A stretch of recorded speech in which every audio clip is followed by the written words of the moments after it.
সাবির ভাই, আমি আপনাকে অলরেডি শেয়ার করছি স্ক্রিন শেয়ারিংটা। আচ্ছা, আমি স্লাইড শেয়ার করছি।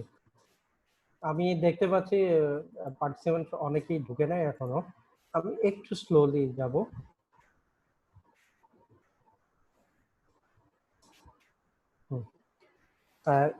আমরা একটু স্লোলি যাই, অনেক পার্টিসিপেন্ট এখনো জয়েন করে নেই, জয়েন করছে সবাই। এরপর আমরা নেক্সট স্লাইডটাতে চলে যাব। আমরা এখন পর্যন্ত আলোচনা করলাম, প্রথমে হচ্ছে types of systems, hazard classifications. এরপরে আমাদের আরেকটা খুবই important topic, water sources. Water supply durations, এগুলা নিয়েই আমরা আলোচনা করব।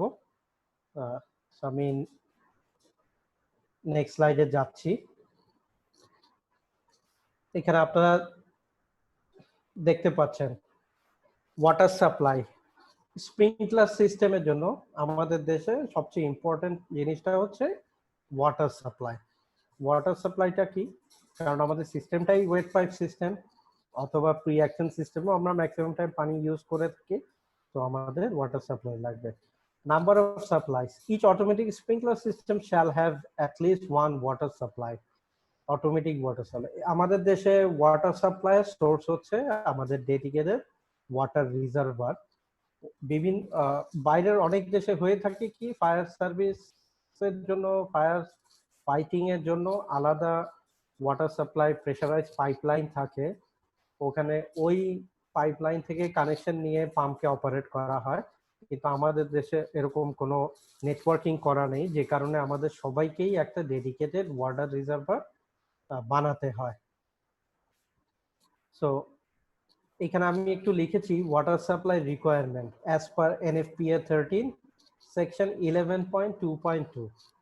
ওইখানে বলা আছে যদি লাইট হ্যাজার্ড সিস্টেম হয় স্প্রিংকলার সিস্টেমের জন্য 30 or 60 মিনিটস, 30 to 60 মিনিটস না, আমি মাঝখানে একটা ড্যাশ দিয়েছি, এটা আপনারা কনফিউজড হবেন না, এটা হবে আইদার 30 মিনিটস or 60 মিনিটস যদি আমরা পাইপ শিডিউল মেথডে স্প্রিংকলার সিস্টেম ডিজাইন করি। অর্ডিনারি হ্যাজার্ডে হবে কি আইদার 60 মিনিটস or 90 মিনিটস যদি আমরা পাইপ শিডিউল মেথডে ডিজাইন করে থাকি। এখন হোয়াট ইজ 30 মিনিট? 30 মিনিট কখন হবে, 60 মিনিট কখন হবে, এটা জানা হচ্ছে খুব ইম্পর্টেন্ট।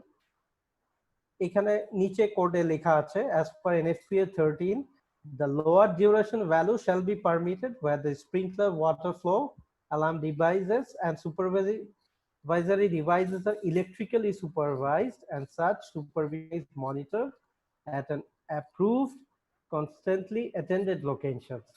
তার মানে হচ্ছে কি, যারা সিস্টেম নিয়ে কাজ করছেন অলরেডি এখানে অনেকেই আছেন, তারা বেশ এক্সপার্ট, তারা জানেন যে আমরা ভালভগুলাতে ওয়াই গেট ভালভসে সুপারভাইজারি সুইচ ইউজ করে থাকি। সুপারভাইজারি সুইচটা হচ্ছে ফায়ার অ্যালার্ম সিস্টেমের সাথে ইন্টারফেস থাকে, ওটা দিয়ে আমরা ভালভের ওপেন ফ্লো কন্ডিশনটা ডিটারমাইন করতে পারি। তার মানে হচ্ছে যখন সিস্টেমের ভালভগুলা অটোমেটিক্যালি সুপারভাইজ থাকবে তখন আমরা লাইট হ্যাজার্ডে 30 মিনিটস ওয়াটার সাপ্লাই ইউজ করতে পারবো। আদারওয়াইজ যদি নন সুপারভাইজ থাকে তাহলে আমাদেরকে 60 মিনিটস করতে হবে। এখন এর আগের দিকে আমি কিন্তু 2017 এনএফপিএ 13 থেকে এটা কভার করেছি, আগে 2019 বুক, 2013 বুকে লেখা ছিল এরকম ব্যাপারটা যে জিনিসটা মেকানিক্যালিও সুপারভাইজ হতে পারে অথবা অটোমেটিক্যালি সুপারভাইজ হতে পারে, তখন লোয়ার ভ্যালু ইউজ করা যাবে। কিন্তু এখন খুব স্পেসিফিক ভাবে বলে দেওয়া হয়েছে সুপারভাইজারি ডিভাইসেস আর electrically supervise and such supervision is monitored at an approved constantly attended locations। তার মানে হচ্ছে যদি মেকানিক্যালি সুপারভাইজ বলতে বোঝায় আমরা ভালভগুলোকে চেইন দিয়ে পেঁচিয়ে প্যাডলক দিয়ে আটকায় রাখবো, ওটাকে আমরা বলি মেকানিক্যালি সুপারভাইজ। অবশ্য এখন আমরা যারা আরএমজি ইন্ডাস্ট্রিতে বেসিক্যালি কাজ করছেন তারা সবাই ভালভগুলোকে অটোমেটিক্যালি সুপারভাইজ করেন, তো যে কারণে ওইখানে 60 মিনিটস এর রিজার্ভ নিয়ে কাজ, রিজার্ভার থাকলেই allowable. So reservoir water reservoir design হবে। এখন ওয়াটার রিজার্ভের সাইজিংটা কিভাবে হবে, ধরেন একটা পাম্পের ক্যাপাসিটি 500 জিপিএম, আমরা হাইড্রোকেমিক্যালি ক্যালকুলেশন করে বের করলাম আমাদের rated flow requirement 500 GPM, that's mean 500 gallon per minute. So আমার রিজার্ভারের ক্যাপাসিটি তাহলে কত হতে হবে, 500 ইন্টু লাইট হাজার, যদি আমি 30 মিনিট ধরি 500 ইন্টু 30, 15,000 গ্যালন ওয়াটার কন্টেইন করতে পারে এই সাইজের একটা রিজার্ভার আমাদেরকে তৈরি করতে হবে। আমরা পার মিটার কিউবে 264 ইউএস গ্যালন পানি পেয়ে থাকি। তাহলে আমরা যদি 15,000 গ্যালনের একটা রিজার্ভার পেতে চাই, তাহলে আমাকে কত মিটার কিউব কনস্ট্রাক্ট করতে হবে, 15,000 ডিভাইডেড বাই 264, যেটা হচ্ছে 56.81 স্কোয়ার মিটার কিউবিক মিটারের আমার একটা ওয়াটার রিজার্ভার কনস্ট্রাক্ট করতে হবে। খেয়াল রাখতে হবে 56.81 স্কোয়ার মিটার হচ্ছে আমার পানিটাকে কন্টেইন করবে, কিন্তু রিজার্ভারের উপরে আমরা সবসময় ডিজাইন করার সময় একটা ফ্রি বোর্ড রাখি, যেটা আমাদের মেইনটেনেন্সের সুবিধা হয়, পানি যাতে ওভারফ্লো না করে। তো আমরা ডিজাইন করার সময় এই ফ্রি বোর্ডটাকে বাদ দিয়ে 56.81 স্কোয়ার মিটার কাউন্ট করব। সো যখনই একটা রিজার্ভার কনস্ট্রাক্ট করতে যাবে, free board plus water reservoir water capacity requirement, এই দুটা অ্যাড করেই আপনার টোটাল রিজার্ভারের ভলিউমটা বের করতে হবে। আমরা এবার জেনে নিই বাংলাদেশ ন্যাশনাল বিল্ডিং কোড কি বলে, কোন হ্যাজার্ডের জন্য কত জিপিএম, কত ওয়াটার ফ্লো দরকার, কত ডিউরেশনের পানি দরকার, এটা বলি। আপনারা চার্টটা দেখতে পাচ্ছেন, এটা হচ্ছে BNBC table 4.4.1 fire protection flow requirements. উপরে ক্যাটাগরিগুলো বলা আছে। প্রথমে বিল্ডিং টাইপ, স্প্রিংকলার সিস্টেম হলে কি পরিমাণ পানি লাগবে, stand pipe and hose system হলে কি পরিমাণ পানি লাগবে, ডিউরেশন কত হবে। স্প্রিংকলার সিস্টেম হলেই ওখানে stand pipe and hose system automatically চলে আসে, এটাকে আমরা কম্বাইন্ড সিস্টেম বলি, কারণ স্ট্যান্ড পাইপ বাদ দিয়ে কোনো সিস্টেমই ডিজাইন হয় না। সো স্প্রিংকলার সিস্টেমটা আসলে স্ট্যান্ড পাইপ আর স্প্রিংকলার সিস্টেম একটা কম্বিনেশন সিস্টেম। এখন লাইট হ্যাজার্ড 1 এর জন্য বলা হয়েছে minimum water flow 1000 litre per minute.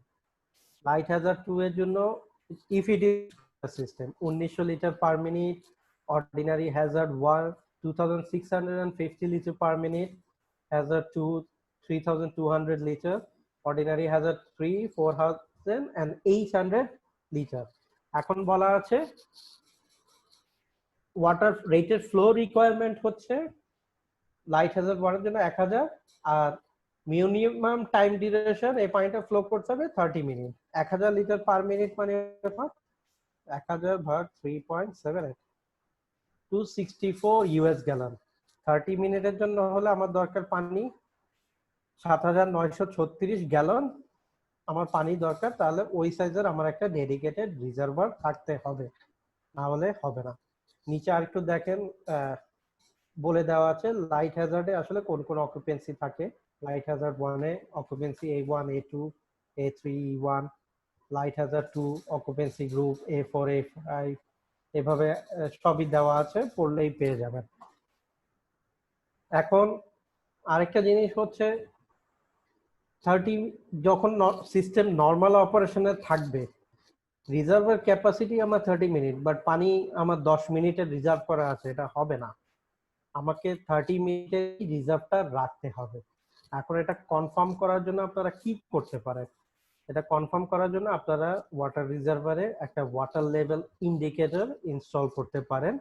বাজারে ম্যানুয়ালিও ওয়াটার লেভেল ইন্ডিকেটর তৈরি করতে পাওয়া যায়, ইলেকট্রিক্যালি অপারেটেড ওয়াটার লেভেল ইন্ডিকেটরও পাওয়া যায়। দুইটা দিয়ে আপনারা ওয়াটার লেভেল ইন্ডিকেটরটা ডিজাইন করবেন। যখনই ওয়াটার রিজার্ভের পানি 30 রিজার্ভের নিচে নেমে যাবে, সাথে সাথেই যাতে ওটা ফিল হওয়ার একটা অপশন থাকে, ওই ধরনের একটা মেকানিজম আপনাদের করে নিতে হবে। সব সময় ফায়ার ফাইটিং রিজার্ভে মিনিমাম টাইম ডিউরেশন যেটা বলা আছে সেই পরিমাণ পানি মজুদ থাকতে হবে, তা না হলে হবে না। আর এটা হচ্ছে মিনিমাম টাইম ডিউরেশন। আপনার ইচ্ছা হলে আপনি আরো বেশি পানিও মজুদ রাখতে পারেন, কিন্তু মিনিমামটা অবশ্যই ফিল রাখতে হবে। এটা হচ্ছে আমাদের হাইয়েস্ট অথরিটি রিকোয়ারমেন্ট, যাদেরকে আমরা যে বলি অথরিটি হ্যাভিং জুরিসডিকশন। হ্যাঁ, কিছু কিছু বিল্ডিং এ দেখা যায় যে আমাদের মিনিমাম রিজার্ভটাও রাখার ব্যবস্থা থাকে না, কিন্তু তখন ওই ক্ষেত্রে আমরা আমাদের যারা এক্সপার্ট কনসালটেন্ট আছে তারা হায়ার অথরিটির সাথে এটা নিয়ে ডিসকাশন করে বিভিন্ন ধরনের আইডিয়াস দিতে পারেন যে কিভাবে এটাকে ফাইট করা যায়। ওই আর এটা পুরোলি ডিপেন্ড করে হাইয়েস্ট অথরিটি, যাদের অথরিটি হ্যাভিং জুরিসডিকশন আছে যে তারা চাইলে আপনাকে ওয়েভার দিতে পারেন based on actual site condition, but এটা পুরোপুরি ডিপেন্ড করে ওনাদের উপর। তো আমরা যখনই নতুন বিল্ডিং ডিজাইন করব, আমরা মিনিমাম ক্রাইটেরিয়া গুলা মাথায় রেখে ডিজাইন করব। সো ওয়াটার সাপ্লাই ডিজাইনটা ফায়ার ফাইটিং সিস্টেম ডিজাইনের একটা খুবই ইম্পর্টেন্ট পার্ট।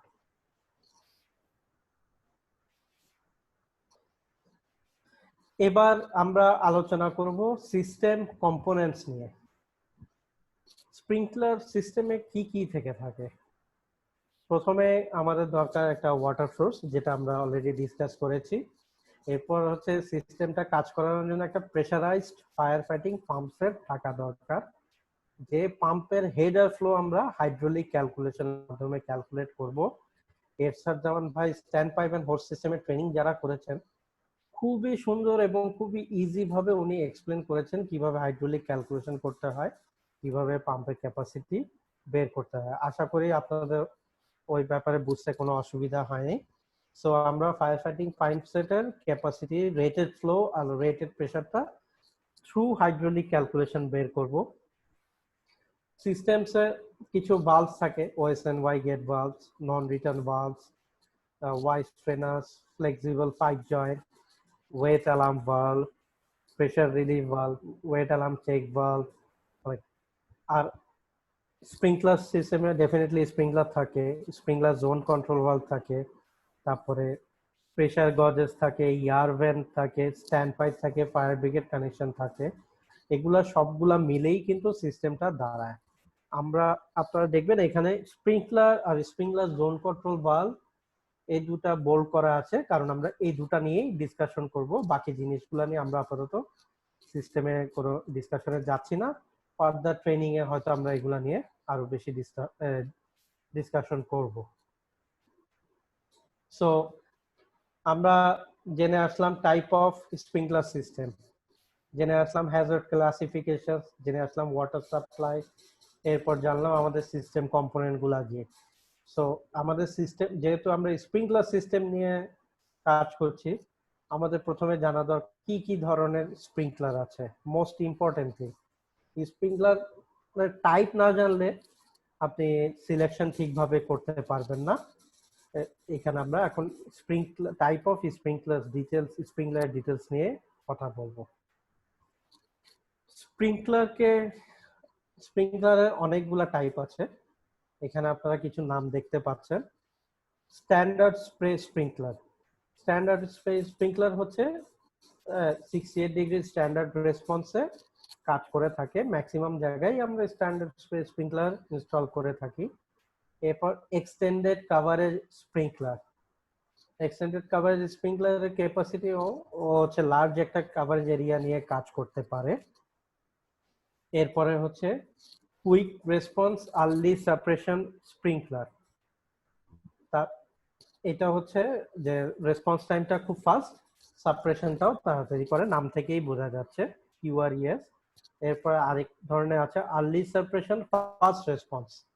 সাপ্রেশন তাড়াতাড়ি হবে, রেসপন্সও ফাস্ট হবে, ইএসএফআর স্প্রিংকলার বলে। কিছু আছে লার্জ ড্রপ স্প্রিংকলার। এইগুলো হচ্ছে বিভিন্ন স্প্রিংকলারের নাম। এর মধ্যেও আবার সাব ক্যাটাগরি আছে। এই সাব ক্যাটাগরি হচ্ছে upright sprinkler, pendent sprinkler, sideward sprinkler, recess or concealed sprinkler. এখন আপনাদেরকে জানতে হবে আপরাইট স্প্রিংকলার কোন জায়গার জন্য প্রেফারেবল, পেন্ডেন্ট কোথার জন্য প্রেফারেবল, সাইড ওয়াল কোথায়, রিসেস কোথায়। তো আপরাইট, ছবিটা দেখেই আপনারা বুঝতে পারছেন পানি আমার হাতে একটা আপরাইট স্প্রিংকলার আছে, আমি আপনাদেরকে দেখাচ্ছি। এই যে দেখেন এটা একটা আপরাইট স্প্রিংকলার। এটা ইনস্টল করা থাকে এভাবেই, সিলিং থেকে স্প্রিংকলার হেডের ম্যাক্সিমাম অ্যালাউয়েবল গ্যাপ হচ্ছে 1 থেকে 12 ইঞ্চি। যখনই এটা হচ্ছে একটা ফ্রেঞ্জেবল বাল্ব, বাল্বটা এখন রেড কালার, যখন টেম্পারেচারে অ্যাক্টিভ হবে তখন এর কালার চেঞ্জ হবে, বাল্বটা ফেটে গিয়ে স্প্রিংকলারটা অ্যাক্টিভ হয়ে যাবে, পানি বের হয়ে এই যে উপরে এই বাল্বটা ফেটে গিয়ে এদিকে পানিটা বের হয়ে উপরে হেডের সাথে বাড়ি খেয়ে ডানে বামে সে ছড়াবে। এভাবে হচ্ছে আপরাইট স্প্রিংকলারটা ওইসব জায়গায় প্রেফারেবল যেখানে কোনো ফল সিলিং নেই। পেন্ডেন্ট স্প্রিংকলারটা প্রেফারেবল হচ্ছে যে ফল সিলিং এরিয়াতে। ফল সিলিং এরিয়াতে কারণ হচ্ছে ফল সিলিং এর সাথেই স্প্রিংকলারটা লাগানো থাকে। আমি আপরাইটটা দিয়েই দেখাচ্ছি। পেন্ডেন্টটা এই হেডটা যে দেখতে পাচ্ছেন ওই ছবিতে একটু দেখেন, এটা উল্টা হয়ে যাবে, ফেটে গিয়ে পানি চারিপাশে ছড়াবে, এটা একদম ফল সিলিং এর সাথে কানেক্টেড থাকে। সো পেন্ডেন্ট স্প্রিংকলার প্রেফারেবল হচ্ছে false ceiling area. Side wall sprinkler, এখানে আমার কাছে একটা সাইড ওয়াল স্প্রিংকলার আছে, আপনারা হয়তো দেখতে পাচ্ছেন। সাইড ওয়াল স্প্রিংকলারটা হচ্ছে ওয়ালের সাইড থেকে কানেক্টেড থাকে।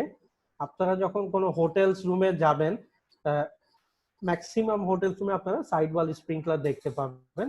বিউটিফিকেশনের কারণে ওরা হয়তো সিলিং থেকে কোনো স্প্রিংকলার লাগায় না, বাথরুমের উপরে যে ফলস স্ল্যাবটা থাকে, ডাকটা থাকে, ওই জায়গাটা দিয়ে পাইপিং করে এনে সাইড ওয়াল স্প্রিংকলারটা ইউজ করে। এটা একটু খেয়াল করেন, এই সাইড ওয়াল স্প্রিংকলারে কোনো ফ্রেঞ্জেবল লিংক নেই। এই স্প্রিংকলারটা আমার বস ছিলেন কানাডিয়ান মিস্টার ব্র্যাড লয়েন, উনি অ্যাকর্ডের চিফ সেফটি ইন্সপেক্টর ছিলেন, উনি আমাকে গিফট করেছিলেন। ওটা আমি এখনো রেখে দিয়েছি। দেখেন এটা একটু অন্য ধরনের সাইড ওয়াল স্প্রিংকলার, আপনারা যদি দেখতে পান এখানে কোনো ফ্রেঞ্জেবল লিংক নেই, এটা হচ্ছে ফিউজেবল লিংক দিয়ে তৈরি, এবং এটা উনি আমাকে যেটা বলেছিলেন 90s এর দিকের সাইড ওয়াল স্প্রিংকলার। আমার কাছে আরো একটা 80s এর সাইড ওয়াল স্প্রিংকলার আছে, এটাও গিফটেড বাই হিম। দেখুন সাইজ কত বড়, অনেক ওয়েট তখনকার সময়ের একটা স্প্রিংকলার।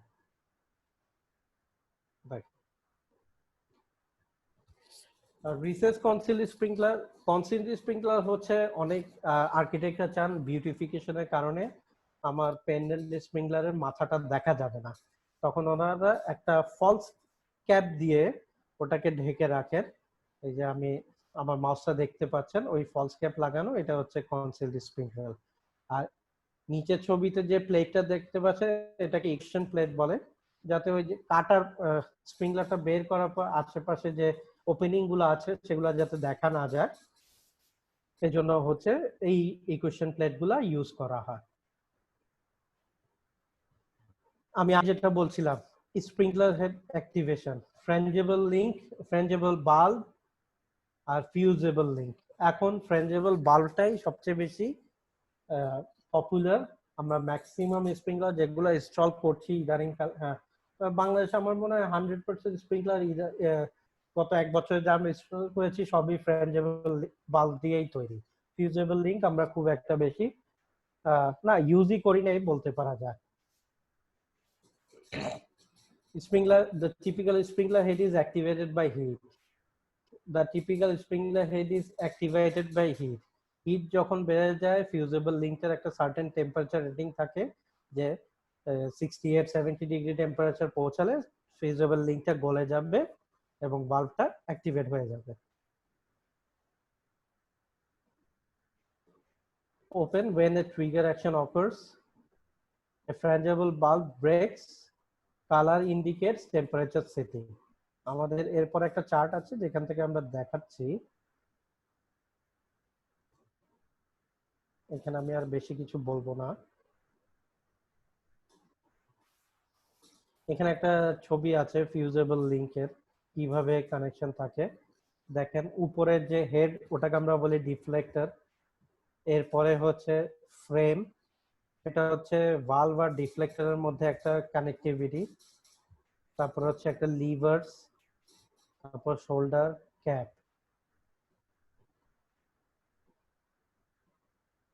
ফ্রেঞ্জেবল বাল্বে দেখেন এই যে ডিফ্লেক্টর দেখা যাচ্ছে, মাঝখানে বাল্ব। নরমালি বিভিন্ন কে স্প্রিংকলারে কে ফ্যাক্টর বলে একটা শব্দ আছে, কে ফ্যাক্টর দিয়ে আসলে আমরা টাইপ গুলা ডিফাইন করি, standard spray, early suppression, quick suppression. স্প্রিংকলারের মিনিমাম কে ফ্যাক্টর হচ্ছে 5.6, এরপরে হচ্ছে 8, 11.2, 15, এভাবে আস্তে আস্তে স্প্রিংকলারের কে ফ্যাক্টর গুলা বাড়তে থাকে। এটা একটা স্ট্যান্ডার্ড স্প্রে 5.6 স্প্রিংকলার। এই যে দেখেন ডিফ্লেক্টর দেখলেন, গ্লাস বাল্ব, যেটা হচ্ছে হিটে কালার চেঞ্জ করে ফেটে গিয়ে বাল্বটা অ্যাক্টিভেট হয়। এখানে একটা ক্যাপ সিল আছে। এটা হচ্ছে থ্রেড সাইজ স্প্রিংকলারে কে ফ্যাক্টরের সাথে ভ্যারি করে থাকে। 5.6 স্প্রিংকলার মিনিমাম হচ্ছে সাইজ হচ্ছে 1/2 ইঞ্চি, 8 এর জন্য হচ্ছে 3, 4, 11.2 1 ইঞ্চি, এভাবে স্প্রিংকলারের ওই যে থ্রেড সাইজ গুলা বাড়তে থাকে। সো থ্রেড সাইজটা জানাটাও আপনার জন্য খুব ইম্পর্টেন্ট। না হলে হচ্ছে আপনি যখন ডিজাইন করলেন, হয়তো ডিজাইনে আপনি শো করে দিলেন, কিন্তু যারা যখন মেটেরিয়াল বিওকিউ করবে, ওনারা যদি থ্রেড সাইজ না জানে তাহলে বিওকিউটা ভুল হয়ে যাবে। তো এটা খেয়াল রাখতে হবে যে কোন স্প্রিংকলারের থ্রেড সাইজ কত। সব সময় ডিজাইন করার পর বিওকিউ করার সময় অবশ্যই ম্যানুফ্যাকচারারের সাথে একটা কোঅর্ডিনেশন থাকা খুব ইম্পর্টেন্ট। ওনারা আপনাদেরকে হেল্প করবেন কিভাবে কোন জিনিস ক্যালকুলেট করতে হবে। এখানে দেখেন, এখানে একটা টেম্পারেচার চার্ট দেওয়া আছে। উপরে লেখা আছে ordinary temperature rated sprinkler shall be use through out the building. তার মানে হচ্ছে টেম্পারেচারটা আমরা সিলেক্ট করব কি, অর্ডিনারি টেম্পারেচার আমাদের মিনিমাম শুরু হয় 68 ডিগ্রি স্ট্যান্ডার্ড রেসপন্স থেকে। আবার হচ্ছে আমরা বিভিন্ন টেম্পারেচারের স্প্রিংকলার পেয়ে থাকি। এখন বিভিন্ন টেম্পারেচারের স্প্রিংকলার কেন বানানো হয়, কারণ হচ্ছে কিছু কিছু রুমের অ্যাম্বিয়েন্ট টেম্পারেচার দেখা যায় যে আমাদের যে স্ট্যান্ডার্ড রেসপন্স টাইম তার চেয়ে বেশি হয়ে থাকে। এখন ধরেন একটা রুমের অ্যাম্বিয়েন্ট টেম্পারেচার প্রায় সময় দেখা যায় 50, 60, 70 ডিগ্রি পর্যন্ত চলে যাচ্ছে। ওইখানে যদি আমি এখন একটা 68 ডিগ্রি স্ট্যান্ডার্ড রেসপন্সে স্প্রিংকলার লাগাই, তাহলে কি হবে? স্প্রিংকলারটা হিটেই, ওই যে হিট পেয়ে কোনো ফায়ার ছাড়াই অ্যাক্টিভেট হয়ে যাবে, তখন সমস্যা। সো ডিজাইন করার সময় রুম টেম্পারেচারটা জানাটা হচ্ছে খুবই ইম্পর্টেন্ট। রুম টেম্পারেচার না রাখলে আপনি রেসপন্স টাইমটা ডিটারমাইন করতে পারবেন না এবং ওইভাবে আপনি ডিজাইনটা করতে পারবেন না। এখানে দেখেন লেখা আছে কিভাবে সিলেক্ট করতে হয়, temperature ratings, classifications and colour coding, maximum ceiling temperature, স্প্রিংকলারের temperature rating, temperature classifications, temperature rating অনুযায়ী এদের একটা ক্লাসিফিকেশনস আছে, বাল্বের ফ্রেঞ্জেবল বাল্বের কালার কোড কি ও বলে দেওয়া আছে, তারপরে গ্লাস বাল্বের কালার কি এটা বলে দেওয়া আছে। সো এই চারটা একটা আপনাদেরকে জাস্ট একটা এক্সাম্পল আমি বলি। Maximum ceiling temperature 38 degree centigrade, temperature rating 57 to 77 temperature rating আপনাকে একটা স্প্রিংকলার ইনস্টল করতে হবে, যেটাকে আমরা বলি অর্ডিনারি টাইপ। ওর কালার কোড হচ্ছে আনকালার্ড অর ব্ল্যাক, আর গ্লাস বাল্বের কালার হচ্ছে অরেঞ্জ অর রেড। এই যে আমার হাতে যে স্প্রিংকলারটা আছে, এটা একটা অর্ডিনারি স্প্রিংকলার, এটা কে ফ্যাক্টর 5.6, আর এটার বাল্বের কালার দেখেন রেড, অরেঞ্জ অর রেড, এটা রেড কালার।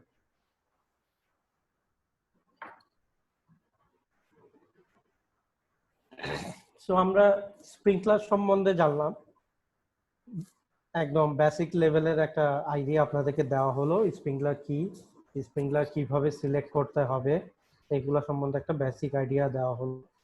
এরপরে আরেকটি important part, sprinkler zone control valve.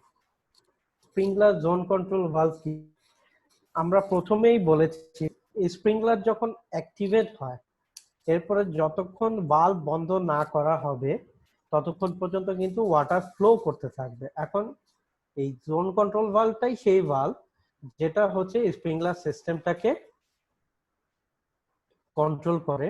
So এই জোন কন্ট্রোল ভালভটাই যখন আমরা বন্ধ করব তখনই হচ্ছে স্প্রিংলারে ওয়াটার ফ্লো বন্ধ হবে। জোন কন্ট্রোল ভালভটা কি? একটা অ্যাসেম্বলি। এখানে বেশ কয়েক ধরনের জিনিস থাকে, এটা আপনাদের খেয়াল রাখতে হবে। এখানে একটা ছবি দেখা যাচ্ছে। প্রথম আমার মাউসের কার্সরটা যেখানে আছে ওটা বলে একটা ইন্ডিকেটিং টাইপ বাটারফ্লাই ভালভ। এটা হচ্ছে ওয়েফার টাইপ। বাটারফ্লাই বা ফ্লেঞ্জ টাইপ হতে পারে, থ্রেডেড হতে পারে, ওয়েফার টাইপ হতে পারে। এখানে একটা ইনস্টল করা হয়েছে ওয়েফার টাইপ। এরপরে দেখা যাচ্ছে একটা নন রিটার্ন ভালভ। নন return valve zone controller assembly regular কোনো পার্ট না। হ্যাঁ, রেগুলার তখন যদি আমাদের যে রাইজার, এই যে একটা রাইজার উঠতেছে আপনারা দেখতে পাচ্ছেন, বিল ফুটা করে উপরের ফ্লোরে উঠে গেছে। এই রাইজারটা যদি কম্বাইন্ড রাইজার হয়, হোয়াট ইজ কম্বাইন্ড রাইজার? যে রাইজারের সাথে stand pipe connected, sprinkler system connected, সেটাকে বলা হয় কম্বাইন্ড রাইজার। আর যদি স্প্রিংলার সিস্টেমের আলাদা রাইজার থাকে, স্ট্যান্ড পাইপ সিস্টেমে আলাদা রাইজার থাকে, তখন এই নন return valve is not required. এখন যেহেতু এখানে একটা আমি কম্বাইন্ড রাইজারের ছবি দিয়েছি, এখানে নন রিটার্ন ভালভটা কম্পালসারি। এরপরে দেখা যাচ্ছে একটা প্রেসার গেজ। প্রেসার গেজ সবাই জানেন আপনারা যে প্রেসার গেজ থেকে আমরা প্রেসার রেটিংটা পেয়ে থাকি। এখন প্রেসার গেজের মিনিমাম একটা ডায়ামিটার বলা আছে। ডায়ামিটার হচ্ছে যে ডায়ালটা মিনিমাম হচ্ছে 3.5 inch dial according to BNBC. আমাদের প্রেসার গেজের ডায়ালটা হতে হবে, বাট মার্কেটে আমরা এই যে 4 ইঞ্চি 100 ডায়ালের প্রেসার গেজটি আমরা বেশি পেয়ে থাকি। আর প্রেসার রেটিংটা হবে, এই প্রেসার গেজের প্রেসার রেটিং মিন্স হচ্ছে প্রেসার রেঞ্জটা হবে, আমার সিস্টেমের প্রেসার যদি মানে পাম্পের প্রেসার যদি 10 বার হয়ে থাকে তাহলে ডাবল হবে, মানে 20 বার। 0 to 20 bar rating A pressure gauge হতে হবে। সো প্রেসার গেজের বিভিন্ন রেটিং আছে। আপনারা যখন প্রেসার গেজ সিলেক্ট করবেন তখন আপনাদের খেয়াল রাখতে হবে আমার সিস্টেম প্রেসার কত, সিস্টেমের ম্যাক্সিমাম প্রেসার কত, ঠিক তার ডাবল হতে হবে প্রেসার গেজের রেঞ্জ। মার্কেটে অ্যাভেলেবল রেঞ্জ হচ্ছে 0 to 16 বার। যদি 8 বারের একটা সিস্টেম হয়ে থাকে তাহলে 16 বার ইজ এনাফ। আর যদি ধরেন 10 বারের একটা সেন্সর হয়ে থাকে 20 বার, এর চেয়ে বেশি হলে 11 বা 12 বার হলে এর চেয়ে বড় সাইজের প্রেসার গেজ দিতে হবে। তো 0 to 16 বা 0 to 20 বার এই দুইটা প্রেসার গেজ মার্কেটে মোটামুটি অ্যাভেলেবল। তো এই জিনিসটা আপনাদের খেয়াল রাখতে হবে, প্রেসার গেজটা সিলেকশনতে ভুল না হয়। এরপরে দেখা যাচ্ছে একটা পার্ট, এটাকে বলে water flow indicating switch. Water flow indicating সুইচটা হচ্ছে ভিতরে একটা বাটারফ্লাইয়ের মতো পাতা থাকে, যখন এই ওয়াটার ফ্লো করে তখন সে মুভ করে, মুভ করলে সে একটা সিগন্যাল পায়। সে সিগন্যাল পেলে আমরা বুঝতে পারি যে কোথাও স্প্রিংলার সিস্টেম অ্যাক্টিভেট হয়েছে। এই সিগন্যালটা আসলে কোথায় পৌঁছায়? তার উপরে দেখেন দুইটা ফায়ার অ্যালার্ম সিস্টেমের input module, monitor module connected. একটা input module connected to water flow switch, আরেকটা input module connected to indicating type butterfly valve. দেখেন আমাদের ভালভটার নামই হচ্ছে ইন্ডিকেটিং টাইপ, মানে তাহলে হচ্ছে কি একটা যেটা ইন্ডিকেটিং টাইপ বাটারফ্লাই ভালভের সাথে কানেক্ট মডিউল, এই ভালভটা যদি ক্লোজ থাকে তাহলে সে প্যানেলে সিগন্যাল দিবে ইট ইজ ক্লোজ। সো আমরা যখন ফায়ার অ্যালার্ম সিস্টেমটা কমিশনিং করব তখন এই মডিউলটা ইন্ডিকেটিং বাটারফ্লাই ভালভের জন্য যে মডিউলটা ইউজ হচ্ছে তার জন্য আমরা ওখানে একটা ইকুয়েশন দিব যে এটা নরমালি সবসময় ওপেন থাকবে, যদি ক্লোজ হয় তাহলে আমাদেরকে সিগন্যাল দিবে, এটা প্যানেল সিগন্যাল দিবে। এটা হচ্ছে সুপারভাইজারি বলি। সুপারভাইজারি হচ্ছে শুধু সুপারভাইজ করবে সিস্টেমের, ফায়ার অ্যালার্ম সিস্টেম সে বাজাবে না। এই বাল্ব ক্লোজ করে পানি ফ্লো না করে তখন কিন্তু পুরো বিল্ডিং এ কোনো অ্যালার্ম বাজবে না, এটা খালি সুপারভাইজারি হবে। যিনি প্যানেলটাকে মনিটর করবেন তিনি দেখতে পাবেন হ্যাঁ ওইখানে বাল্বটা ক্লোজ আছে। সো উনি সিগন্যালটা পেলে গিয়ে বাল্বটা ওপেন করে দিয়ে আসবেন। বাল্ব ওপেন না থাকলে তো আমার সিস্টেমে পানি থাকবে না এবং আমার স্প্রিংলার সিস্টেম কোনোভাবেই কাজ করবে না। আর ওয়াটার ফ্লো ইন্ডিকেটিং সুইচ যখন অ্যাক্টিভেট হবে, এটার জন্য আমাদের ফায়ার অ্যালার্ম সিস্টেমে যে ইকুয়েশনটা দেওয়া থাকবে ওটা হচ্ছে অ্যালার্ম। পানি ফ্লো করলেই হচ্ছে সিস্টেমে অ্যালার্ম বাজাবে, লোকজনকে আর্লি নোটিফিকেশন দিবে এবং তখন এভাকুয়েশনটা শুরু হবে। কারণ পানি ফ্লো করা মানেই তো হচ্ছে স্প্রিংলার অ্যাক্টিভেট হয়ে গেছে, কোথাও কোনো ইনসিডেন্ট হয়েছে, এই জন্য স্প্রিংলারটা অ্যাক্টিভেট হয়ে গেছে। সো আমরা উপরের পার্টটা শেষ করলাম। এবার আরেকটা অ্যাসেম্বলি আছে ড্রোন কন্ট্রোল ভালভে, যেটা আমরা বলি test and drain valve assembly. Test and drain valve অ্যাসেম্বলিটা হচ্ছে এই কারণেই তৈরি করা, স্প্রিংলার সিস্টেম আমাদের ভালভের পর থেকে যে সিস্টেমটা, এটা তো আসলে আমাদের একটু মনিটর করা দরকার। আমরা এখানে পানি ঠিক মতো আছে কিনা, ওয়াটার ফ্লো ঠিকভাবে হচ্ছে কিনা। এখানে দেখেন টেস্ট এন্ড ড্রেন ভালভটা সাথে একটা ছোট্ট গ্লাসের মতো আছে। আমরা যদি ভালভটাকে ওপেন করি, নর্মাল কন্ডিশনে এটা সবসময় ক্লোজ থাকবে। আমরা যদি ওপেন করি তাহলে ওই গ্লাসটা দিয়ে দেখা যাবে পানিটা ফ্লো হচ্ছে কিনা। এটা হচ্ছে টেস্ট এন্ড ড্রেন ভালভ। এখানে একটা, আর নিচে দেখেন একটা বল ভালভ লাগানো আছে। এটা ইন জেনারেল হচ্ছে আমরা যদি সিস্টেমটাকে ড্রেন আউট করতে চাই তখন আমরা এই বল ভালভটাকে অপারেট করব। আর যদি আমরা সিস্টেমটাকে টেস্ট করতে চাই যে হ্যাঁ, তখন আমরা হচ্ছে এই ড্রেন ভালভটাকে অপারেট করব। আপনি দেখেন টেস্ট এন্ড ড্রেন ভালভটা এমন একটা জায়গায় বসানো আছে, ভালভটাকে যদি আমি অপারেট করি তাহলে কিন্তু আমার ফ্লো সুইচটা অ্যাক্টিভেট হবে, কারণ সে পানি ফ্লো সেন্স করতে পারবে। তো আমরা যখন টেস্ট করব তখন আমরা আমাদের এই যে ওয়াটার ফ্লো ইন্ডিকেটিং সুইচের জন্য যে মনিটর মডিউলটা ইউজ করছি ওটাকে আমরা টেস্ট মোডে অ্যাক্টিভ করে নিয়ে টেস্ট করব। আদারওয়াইজ কি হবে, আমাদের কিন্তু বিল্ডিং এ অ্যালার্ম বাজা শুরু হয়ে যাবে। টেস্ট করতে গিয়েও দেখা যাবে মানুষজনের মধ্যে একটা প্যানিক ক্রিয়েট হয়েছে এবং তারা বিল্ডিং থেকে বের হয়ে চলে যেতে পারে। ঠিক আছে, এখানে সুন্দর কালার কোড মেনটেন করা হয়েছে। ড্রেনের কালার হচ্ছে গ্রিন কালার, এই জন্য গ্রিন কালার একটা কালার কোড মেনটেন করা হয়েছে। এখন আমরা স্প্রিংলার কম্পোনেন্ট জানলাম, এবার আমরা সিস্টেম ডিজাইনে যাব। সিস্টেম ডিজাইনে যাওয়ার আগে আমি একটু ব্রেক নিব। ওমর ভাই এই ব্রেক সময়টাতে কিছু জিনিস আপনাদেরকে এক্সপ্লেইন করবে। ওমর ভাই please. Thank you very much. আমাদের সময় আছে মানে সেকেন্ড সেশনে আর মাত্র 5 মিনিট। ওমর ভাই আমি একটু ইন্টারাপ্ট করি। আমি আজকে আসলে অনেক কিছুই বলেছি। আমি আর আজকে সিস্টেম নিয়ে কোনো আলোচনা করব না। আগামীকাল আমি সিস্টেম আর হাইড্রোলিক ক্যালকুলেশন নিয়ে আলোচনা করব। না হলে হচ্ছে যে আগামীকাল আবার অনেকে, আজকে যদি সিস্টেম নিয়ে আলোচনা করি হাইড্রোলিক ক্যালকুলেশনটা আবার একটু বুঝতে অসুবিধা হতে পারে। তো আজকের মতো আমি এখানেই শেষ করছি। এরপরে ওমর ভাই কিছু বলবেন, এরপর আমরা একটা আমার মনে হয় টপিক নিয়ে একটা আলোচনা করছি। যদি তাহলে তখন ঠিক আছে, সেক্ষেত্রে তাহলে আমরা আজকের মতো এখানে শেষ করবো 5 মিনিটের ভিতরে। হ্যাঁ, কোশ্চেন আনসার সেশনে যাব এরপরে। ওকে, জি জি, ওকে। ওমর ভাই প্লিজ। হ্যাঁ, আমি জাস্ট সবাইকে একটু আরেকবার শেয়ার করতেছি স্ক্রিন। আমি হচ্ছে যে সবাইকে বারবার আমাদের শেয়ার করছি যে আসলে কিভাবে আমাদের সিস্টেমে ঢুকতে হয়। ফর এক্সাম্পল যে আমি নিয়ে আমার অলরেডি রেজিস্টার করা আছে, সেখানে জাস্ট খালি আপনি আপনার নাম দিয়ে আমাদের প্ল্যাটফর্মটা হচ্ছে learn.ogs.org। এখানে ঢুকতে যখন আপনি আপনার পাসওয়ার্ড দিয়ে ঢুকবেন, ফর এক্সাম্পল আমি আমার পাসওয়ার্ড দিয়ে ঢুকলাম।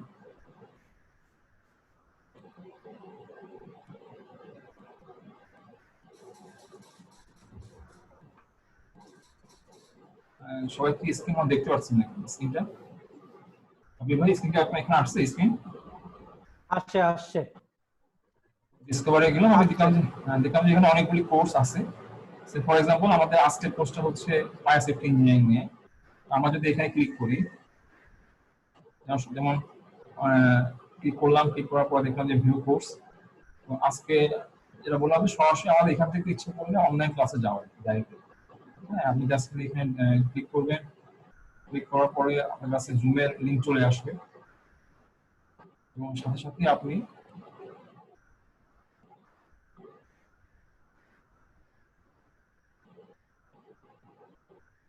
ইন্টারনেট একটু মানে ইস্যু করতেছে কেন?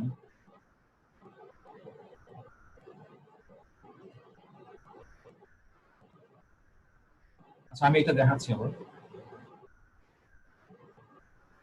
ভিউ কোর্সে যাবেন, ভিউ কোর্সে গেলে যেমন আমাদের আজকে টপিক ছিল পাই স্প্রিংকলার সিস্টেম নিয়ে। সো অলরেডি কিন্তু আমরা গত 4টা সেশনে যেতে আমরা আপনার এনইপি 10, এনইপি 14, তারপর এনইপি 72, এনইপি 101, আজকে আমরা শেয়ার করছি আপনার এনইপি 30। এনইপি 30 হচ্ছে স্প্রিংকলার সিস্টেম নিয়ে, ফায়ার অ্যালার্ম স্প্রিংকলার সিস্টেম নিয়ে।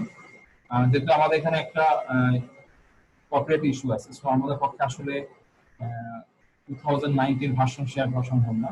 আমরা যেটা ওল্ড ভার্সন যেটা সেটা 1999 ভার্সন যেটা আমরা আপনাদেরকে শেয়ার করেছি। সো আমার এখানে ইন্টারনেট একটু স্লো, জানি না কেন স্মার্ট হচ্ছে এখানে। তো আপনারা এখানে ক্লিক করলে দেখতে পারবেন যে এখানে আপনার গাইডলাইনটা এসে পড়বে। সেকেন্ড হচ্ছে যে প্রত্যেকটা কোর্সে কিন্তু আমরা আপনাদেরকে অ্যাক্সেস দিয়ে দিচ্ছি। যেমন অলরেডি আপনাদেরকে means of egress, fire alarm system, fire definition, fire stand pipe, design, fire stand location, আমরা কিন্তু 5টা কোর্সে কিন্তু আপনাদেরকে অ্যাক্সেস দিয়ে দিয়েছি। সো আপনারা এখন কিন্তু এখানে ক্লিক করলে কিন্তু পাবেন। যদি কেউ করতে না পারেন আমাদেরকে প্লিজ মেল দিবেন কোন কোন কোর্সে আপনার এখনো এনরোলমেন্ট হচ্ছে না, ঢুকতে পারছেন না, তাহলে আমরা আপনাকে সেখানে অ্যাক্সেস দিয়ে দেবো। এবং যেহেতু আমি আপনাদেরকে আগেও শেয়ার করছি যে আমাদের প্রত্যেকটা কোর্সে কিন্তু ডিটেলস দেওয়া আছে যে আসলে কোন কোর্সের, যেমন ফায়ার স্ট্যান্ড সিস্টেম যেটা আমরা আপনাকে আগেও বলছিলাম, এখানে প্রত্যেকটা টপিকসের উপরে কিন্তু ভিডিও শেয়ার করা আছে এবং ইভেন আপনার এক্সাম আছে। তো জাস্ট ক্লিক করবেন, প্রত্যেকটা টপিকসের উপর আপনি ভিডিও পাবেন। আজকে যেগুলো নিয়ে আলোচনা করা হচ্ছে এগুলো কিন্তু আমাদের ফায়ার স্প্রিংকলার সিস্টেমে ডিটেলস দেওয়া আছে। তো আমরা ট্রেনিং এর পরে আপনাদেরকে এটা অ্যাক্সেস দিই। তো আমার মনে হয় আমাদের সময় হাতে 1 মিনিটের কম। আমরা ঠিক পরের সেশনে, আমার সময় হচ্ছে, আমার ঘড়িতে বাজতেছে এখন হচ্ছে 9:24, তো আমরা ঠিক 9:30 তে জয়েন করবো। 9:30 তে আমরা আবার ঠিক জয়েন করবো এবং কোশ্চেন অ্যান্সার আমরা তখন আমরা প্রত্যেকের কোশ্চেন আমরা আলোচনা করবো। Thank you.